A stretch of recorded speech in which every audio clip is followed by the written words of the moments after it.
Hello mga boss, Louie Review sa akong CAD operator. So ang gagawin natin is itutuloy natin yung tutorial natin sa Enscape. So ito na yung part 3 natin mga boss sa Enscape. So tuturuan ko kayo kung paano gamitin yung materials dito sa Enscape para mas realistic yung mga rendering natin o yung mga materials natin. So wag natin patagalin pa mga boss, intro muna tayo.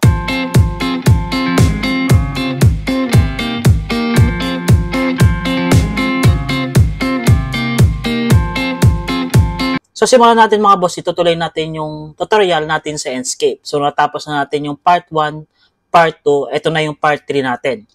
So, balikan lang natin yung part 2 natin. So, ang ginawa natin sa part 2 is gumawa tayo, nag-create tayo ng mga lights natin. So, makikita nyo dun yung link dun sa baba, yung mga light na ginamit natin. Tapos yung files niya. So, itong download file nito, yung model natin na ginagamit is ilalagay ko din yung sa link para ma-download itong model na to. So, simulan natin. Kailangan lang natin, sa pag-create ng materials natin mga boss, kailangan natin ng itong materials natin sa SketchUp. Ito. So, pwede natin siyang i-drag na lang, pababa, ilalagay natin dito. So, next naman natin, kailangan natin itong materials ng Enscape. So, click lang natin dito, ilalagay naman natin dito sa may side. So, makikita nyo, itong screen natin is puno na siya. So, medyo hindi natin makita yung model natin kasi isang screen lang tayo. So, pwede kayong gumawa ng isang screen pa. So, dalawang monitor para mas madali yung paglalagay nyo ng mga materials. So, sa atin kasi is isang monitor lang is okay na to. So, next naman natin, i-start natin yung Enscape natin para makita natin yung rendering natin. So, i-click nyo itong Enscape natin para papunta tayo dun sa rendering para makita natin yung outcome ng inire-render natin dito sa Enscape. So, wait lang natin. Medyo matagal ito mag-loading. So, yan mga boss, nag-loading na yung Enscape natin. So, pwede natin siyang i-drag papunta dito sa side na to. So, pwede natin siyang litan kasi medyo malaki masyado. Yan. Tapos, yan. So, mas maganda talaga pag dalawa yung monitor mo kapag nagre-render ka ng Enscape. So, yan. So, unang gagawin natin, i-play lang natin tong parang video na to, yung view natin, para kapag i-play natin, kapag nag-rotate ako or nag-scroll ako dito sa mouse ko, is magro-rotate din yung Enscape natin. So, sa ngayon, ito yung pag-usapan natin ngayon. So, try natin siyang i-render itong object na to. Yan. So, makikita nyo, nagsusum out, zoom in siya. Ang hirap pumasok dun sa model natin. So, ang gawin nyo, punta muna kayo sa top. Yan. Tatap natin siya. Scroll down natin. So, mag-create tayo ng section dito sa area na to. Yan. So, create tayo yung sa section natin. Section plane. So, i-click natin dito sa area na to. Yan. Tapos, okay natin. Para medyo hindi tayo mahirapan kapag pumasok tayo dun sa interior natin na model natin. So, tapos i-click natin to, pwede natin siyang i-drag paloob. So, i-move natin siya. I-click nyo lang yung move. Yan, i-move natin tong section natin. So, okay na tong ganito. So, pwede natin i-off to. Click nyo lang tong off na to. Yung display section plane para mag-off siya. Yan, pwede na tayong pumasok dun sa model natin. So, sa paglalagay ng materials mga boss, tip lang to mga boss ha. Kung paano siya mas realistic tignan, is ang gagawin nyo lang mga boss, kung ano yung nakikita nyo sa actual, ilalagay nyo dito sa rendering natin. So, ganun din yung gagawin nyo. Kunwari, yung tiles natin, di ba yung tiles natin may reflection siya ng konti. Or medyo kintab siya. Ganun din yung i-apply nyo dito. So, paano ba siya ginagawa dito mga boss para maging may reflection yung mga materials natin? So, kailangan natin itong dalawang to, yung material sa SketchUp, tapos yung material sa Enscape. So, try natin itong leather na to. Kung makikita nyo, wala siyang reflection mga boss, no? So, iisipin natin, yung leather natin, meron siyang konting reflection. Ito, normal pa lang siya. So, ang gagawin nyo is, isi-select nyo yung itong materials na to, gamit itong materials ni SketchUp. So, makikita nyo ito, may makikita kayong sample paint. I-click nyo lang yun. Click. Tapos, i-select nyo yung i-edit yung materials. So, i-click natin ito, yung leather natin. Automatic naman si materials sa Enscape na mapupunta dito. Kung isa-select mo siya, magsiselect ka ng object, automatic si Enscape. So, select natin tong leather natin ulit. Click, yan. Ngayon, i-edit natin to kung paano siya magiging reflection. So, makikita nyo naman dito, reflection. So, eto lang yung roughness, eto lang yung i-edit nyo. Tapos, makikita nyo naman, kung gusto nyo maging metal yung object nyo, i-adjust nyo lang pataas ito. Yan, itong metallic, i-adjust nyo lang. Tapos, yung reflection naman, ibaba nyo siya. Hindi siya pataas, pababa. So, try natin siyang gawing 0. Enter. So, makikita natin yung object natin, sobrang reflection na siya masyado. So, yung leather naman natin, hindi naman siya masyadong reflection. Pwede yun siyang i-adjust. So, nakadepende sa inyo. Sabi ko nga, imagine nyo kung anong nakikita nyo sa actual, tapos i-apply nyo dito sa Enscape natin, sa rendering. Ang gagawin nyo lang, itong roughness lang yung ipipindot nyo o i-adjust nyo. So, click natin siya ng mga 50. Yan. So, medyo ano na siya. May reflection ng konti. Try natin siya ng 40. So, depende sa inyo kung ano yung gusto nyo. Yan. So, okay na siya. May reflection na siya. So, kung gusto nyo pang mas realistic to, yan. So, plain pa kasi siya. Pwede natin gamitin si bump map. May 3 object dito mga boss. Ito i-explain ko sa next video natin. So, sa ngayon is ito muna yung pag-usapan natin kung paano mag-adjust ng mga materials. So, try natin i-adjust si bump map. So, si bump map, ipindot nyo lang tong use albedo para ma-duplicate tong image na to. Yan. Makikita nyo, yan. I-zoom out natin to. Yan. Para maging, parang may ma-bump siya, parang nagka-emboss yung object natin. Use albedo, yan. Na-duplicate na yung ano, makikita nyo mga boss, oh. Nag-bump siya. So, cancel natin yan. Tapos, click natin ulit kung anong diferensya. Yan. So, pwede natin i-adjust to. Depende sa gusto nyo. Pwedeng 2. Yan. 2. Enter. So, ayan. So, normal na siya tingnan. Mas maganda siyang tingnan. So, makikita nyo. Yan. Ganyan na siya mga boss. Yan. Ang gawin nyo, ganun din yung gawin nyo sa mga iba. So, kung ano nakikita nyo, i-adjust nyo itong roughness niya. So, eto, kunwari itong picture na to, yan. Yung painting naman mga boss, i-adjust natin ulit. So, i-select lang natin yung painting natin. Select. So, eto, gagawin natin may glass. So, ang gagawin nyo, isagad nyo na lang siya ng 0. So, isagad natin siya ng 0. Yan. So, magkakaroon na siya ng reflection to mga boss. Yan. So, makikita nyo, yan. Kita nyo yung object natin, parang may glass siya dun sa paint natin na naka-frame. Yan. May reflection siya. Pwede nyo siyang i-0 mga boss. So, same naman dito sa mga wood natin. So, pwede natin gawin siya ng 30. Nakadepende sa inyo. Yan. Tapos, itong mga, ano pa ba? Ito. Sa glass naman, kung paano siya i-edit sa glass. So, ito yung glass natin. Kinuha ko lang yung materials ng SketchUp. Tapos, nilagay ko dito. Ang gagawin natin, i-edit natin dito. So, select natin to. Select. So, automatic siya dito. So, makikita nyo yung color niya is green. So, gagawin natin siyang plain lang. Ang gagawin nyo siya, i-black nyo yan. So, pagka-black niya, so, makikita nyo automatic naman siya na magiging glass. Yan. Baba kayo mga boss, may makikita kayo dito na transmittance. So, ito yung i-adjust nyo ulit yung glass kung gaano katingkad or kakapal yung glass. So, makikita nyo, pag in-adjust ko to, kakapal yung glass. Yan. Hindi mo nakita dun sa pinakaloob. Pero pag binabaan ko to, yan, makikita mo na yung loob. So, kung gusto mo yung may tint, color, yung may parang halo na color, ipipindot mo lang to, hanap ka lang na gusto mong ilagay na color, kunwari red. So, magiging red siya. Yan. So, pag plain naman, ilagay nyo lang is white. Yan. Para mas maganda tignan. Yan. So, sa mga wood naman, is simple lang itong mga wood. Kung paano nyo siya lalagyan ng materials, basta mag-focus lang kayo dito sa roughness. So, kiklik natin to. Itong wood na to, click. Yan. So, naka 90 siya. Pwede natin baguhin siya ng 30. Yan.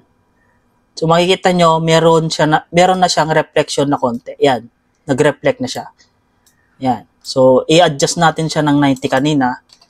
Mapapansin nyo dito sa, natin, sa Enscape natin, kung 90 siya. Yan, normal siya. Pero pag in-adjust natin siya ng 30, yan, meron na siyang reflection. Yan. Diba? So, next naman natin, itong lamp natin dito. Yan. I-zoom out natin para makita natin yung pinagbago niya. So, eto. So, meron siyang paint. So, isa-select natin to. Sample paint dito sa SketchUp Materials. Sample paint. Tapos, click natin dito. Automatic naman dito sa materials ng Enscape. So, i-edit natin to. Gagawin natin parang may pintura siya. So, pwede natin itong isagad ng 0. 0. Enter. So, makita nyo, nag-reflect na siya. Yan. May reflection na siya. So, kanina is naka 90. Basta ang gawin nyo mga boss, kapag nag-create kayo ng materials na mas realistic, lahat ng makikita nyong mga materials dito, i-adjust nyo lagi. Lahat-lahat. So, wag kayong tama rin na mag-adjust ng mga materials dito sa model nyo. So, try natin siya ng 90 kanina. Ito yung original. Papakita ko natin ulit. Yan. Ito yung original. Pero pag siniro ko to, magkakaroon siya ng reflection. Yan. Diba? So, next naman natin, pwede naman to. I-zero nyo lang din to. Enter. Yan. Okay na siya. So, ito naman sa glass. Yan. Dito tayo sa glass. Yan. Ang pag-adjust ng glass mga boss, sobrang dali lang. So, select nyo to. Tapos, baguhin nyo lang to ng black. Yan. Naka-black na siya. So, wala na kayong i-edit dito. Punta lang kayo dito sa baba. Ipipindot nyo lang kung gaano siya. So, ipipindot lang natin to. Yan.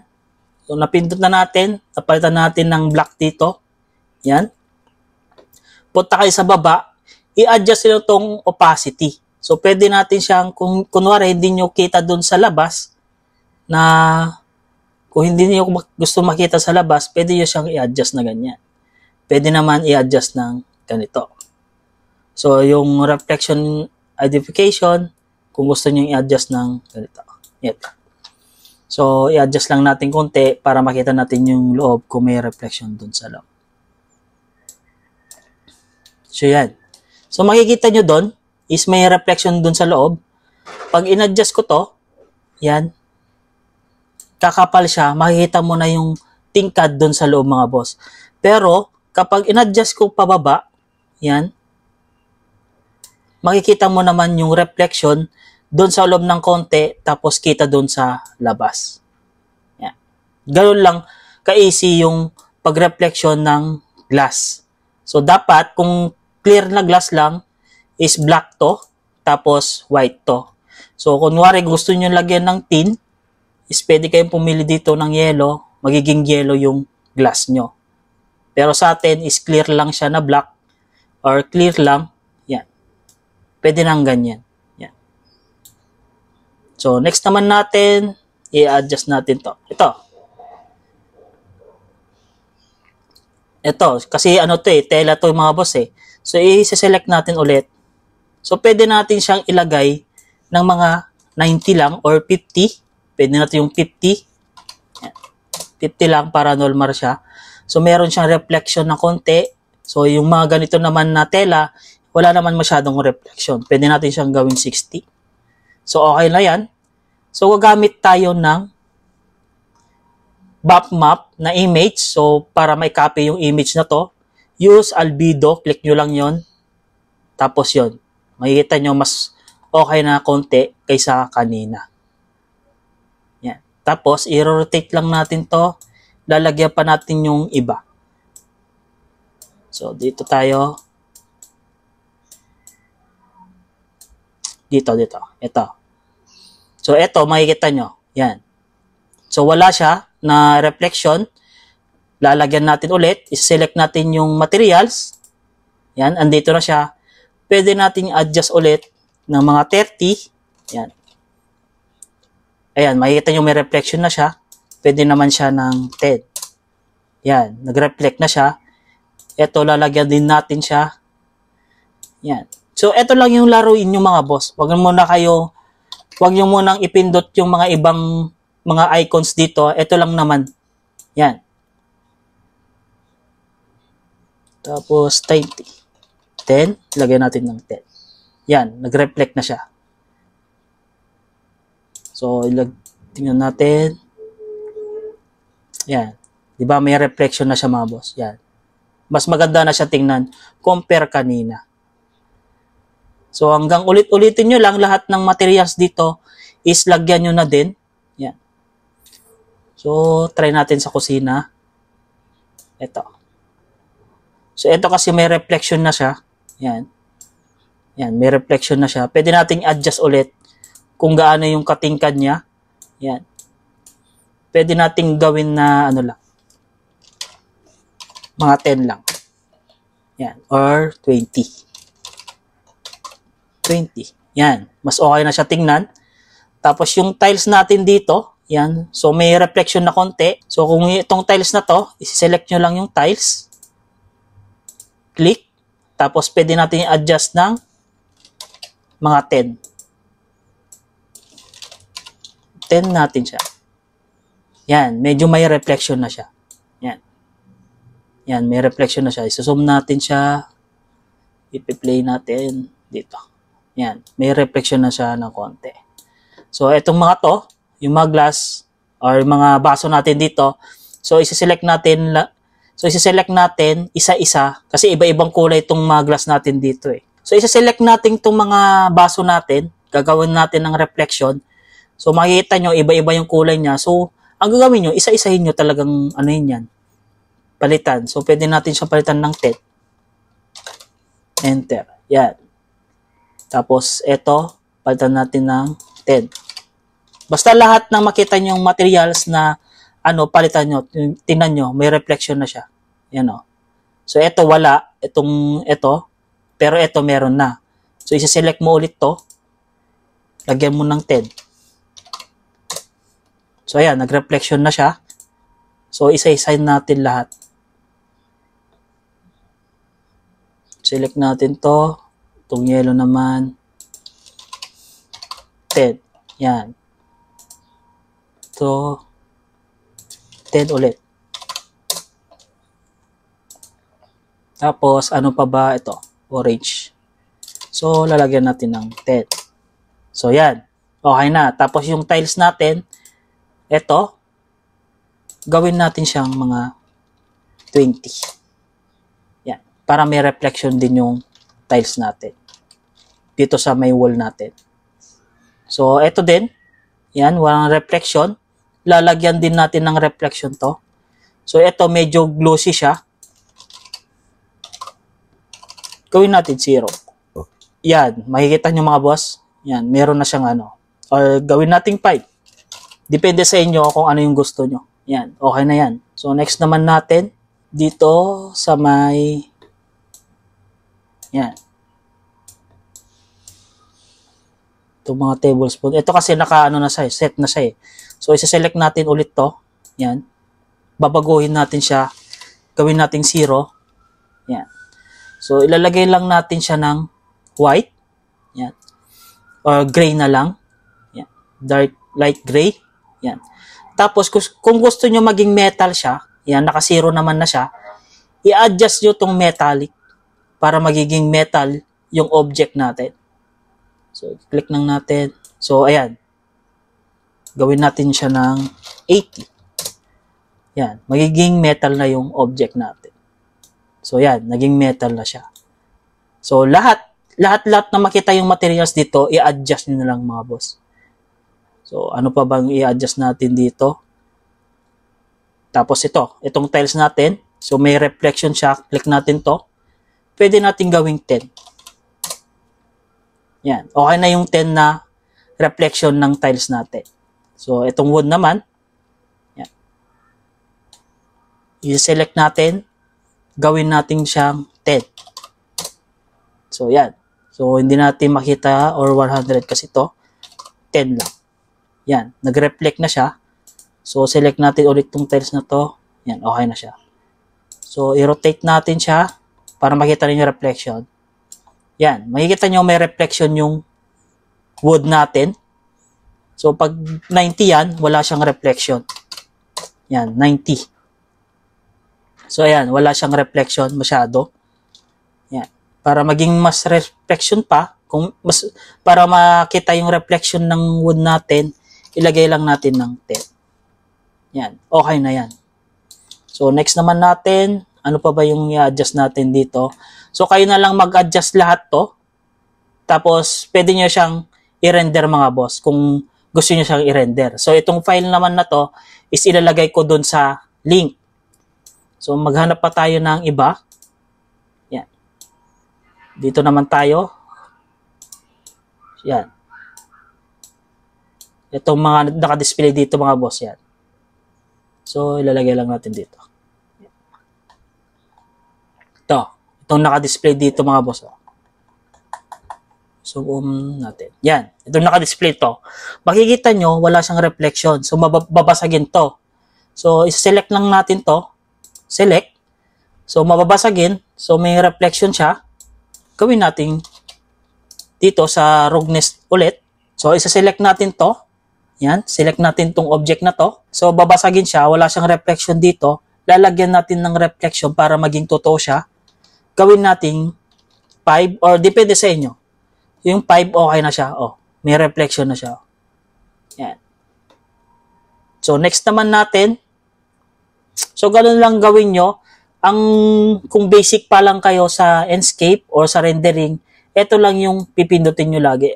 Roughness, metallic, ayan lang muna. Tapos, kung gusto nyo lagyan mag-create ng materials dito, kunwari, isa-select ko tong materials, papalitan ko siya ng meron akong materials na ilalagay, i-click nyo lang to. Yan. Hanapin nyo yung materials na ilalagay nyo. So, punta tayo dito sa download. Tapos, texture. Texture. Yan. So, kung meron kayo ilalagay na iba, so, kunwari, ito ilalagay natin, papalitan natin yung materials nito. So, i-open nyo lang, mapapalitan na yung materials natin. So, makikita nyo, napalitan na siya. So, pindot nyo lang to kung may gusto kayong palitan na materials. So, i-adjust natin ulit. So, i-adjust natin tong roughness niya. Papalitan natin siya ng mga 10. Para magkaroon ng reflection itong object natin. Yun, may reflection na siya. Yan. So, ganun na lang yung gawin nyo. So, pag nag-ano kayo ng materials, ito lang yung tatlong focus nyo lagi para maging realistic tong mga object nyo. So, select ulit tayo ng iba. So, try natin to. Yan. Tapos, lalagyan natin siya ng reflection na 10. So, ayan, nag-reflect na siya. So, kung gusto nyo maging metals to, yan, i-adjust nyo lang to. Yan. Tapos, papalitan natin siya ng kulay. Try natin siya ng gold para maging gold yung ano natin, object natin. Tapos, delete natin to. Ano natin? Yan. Gagawin natin siyang gold. Alright. Yan. Naging gold na yung object natin. Kasi naka-metal tayo. Pero pag zero yan, hindi siya magiging metal. Ganito siya. So, gusto natin maging gold, i-adjust nyo lang to ng 100% para maging gold yung object natin. So yan, ganun lang mga boss, yung paglalagay ng materials dito sa Enscape. So makikita nyo is medyo maganda-ganda na siya. So yung iba nalagyan ko na kasi, yan, nalagyan ko na yung iba. Kaya na lang magpatuloy itong paglalagay ng materials dito mga boss. So sundan nyo lang yung mga ginawa natin is magiging realistic na yung ginawa nating interior design. So tulad nito, i-select natin to. Yan, select natin to. Gawin natin siya ng may paint. Tapos 10. So, move lang natin ng konti. Yan. Nagka-reflect na yung frame ng window natin. So, meron din mga type dito mga boss. Makikita nyo sa type. Generic. So, yung generic, yung original na image nyo. So, kung gusto nyo siyang palitan ng carpet, mapapalitan siya. Clear coat sa mga sasakyan. Kung gusto nyo yung, yung plants nyo medyo mas realistic, ipindot nyo lang to. Yan. Tapos yung grass. Kung gusto nyo may ilaw, light nyo, or yung mga bumbilya nyo, ipindot nyo lang tong self-illuminated. Tapos kung gusto nyo maging water yung materials nyo, i-click nyo lang tong water. So, ganun lang kadali mga boss. Huwag muna kayong masyadong mag-focus dito sa back map, mga ganyan, or mag-add ng mga gusto nyong i-add dito sa materials nyo. So, kung ano yung mga andito muna, ganun muna gawin nyo. Tapos, itry nyo siyang i-render. So, hanggang dito lang ulit mga boss, itong video na to. So, sa next video natin, is ituturo ko naman sa inyo kung paano mag-add ng mga materials dito. Makikita natin kasi yung mga materials dito is limited lang yung nakalagay dito sa Enscape. So, ang gagawin natin, magka-create tayo ng mga gusto nating materials. So, punta tayo sa custom asset. Yan. Wait lang natin hanggang mag-loading. So, meron ako, nag-create ako ng mga materials ko dito. Yan. Itong mga to. Na kinuha ko lang din sa 3D warehouse.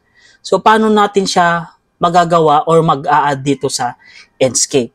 So, ito yung next video natin. So, abang kayo sa next video natin na i-upload. So, maganda ito mga boss sa mga architectural na may gusto silang ilagay din na materials na wala dito sa asset editor ng Enscape. So, hanggang sa muli mga boss, hanggang dito na lang. Paalam na.